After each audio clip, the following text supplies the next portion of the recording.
It is said that you only need to find some discarded steel blocks and put them into the container one by one. In this way, you can use these steel blocks to make a peerless nail.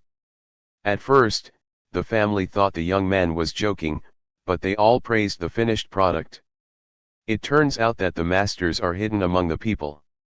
The young man quickly took out the cooked dry pot, and then knocked it out with a hammer to take out the steel billet inside. The steel billet is as big as a fist. Then the young man will put it into the furnace and heat it until it is red. After taking it out, he will put it on the anvil and forge it manually for a while, and then quickly put it into the forging press for forging. The advantage of machine forging is that it is simple and efficient. You only need to constantly adjust the position of the steel billet forging to fully squeeze the billet, so that the impurities inside can be gradually discharged, so as to obtain a high-strength billet.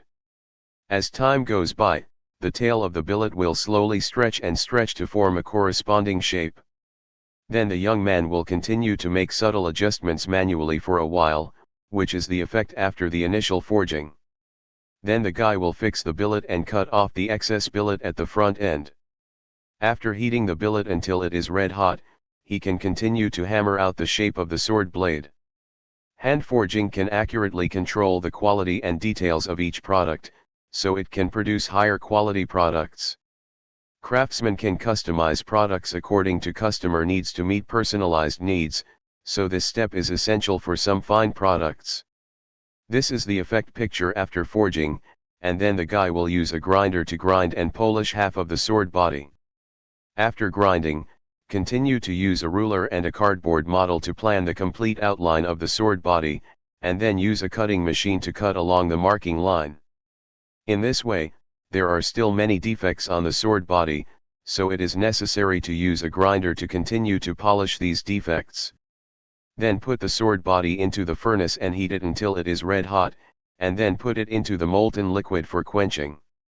Then you can use a marker to mark the blade, and then perform a dazzling grinding and polishing operation, so that the complete sword body is completed.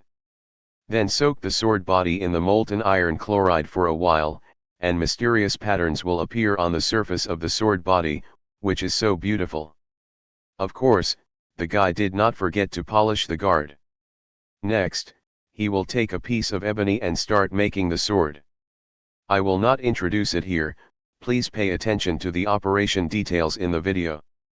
As for the hilt, the guy will take a piece of wood with 4 corners and 8 forks, and cut off the root after comparing the position. The guy will install the obtained wood on the sword tongue, and then put it into the grinder for fine processing, and thoroughly grind out the outline of the hilt. With this set of smooth grinding techniques, you can know that the guy has extraordinary skills. It is polished in just a few clicks. Isn't this shape a bit unique? The guy also didn't forget the hilt. He will grind it into place, and then make the threads. Now you can assemble these accessories together. Note that you must use more glue to ensure its firmness. As for the sword handle, it is installed last because it still needs to be finely polished to get the final shape. I don't know if you have seen this. Can you give our craftsmen some love, encouragement, and support?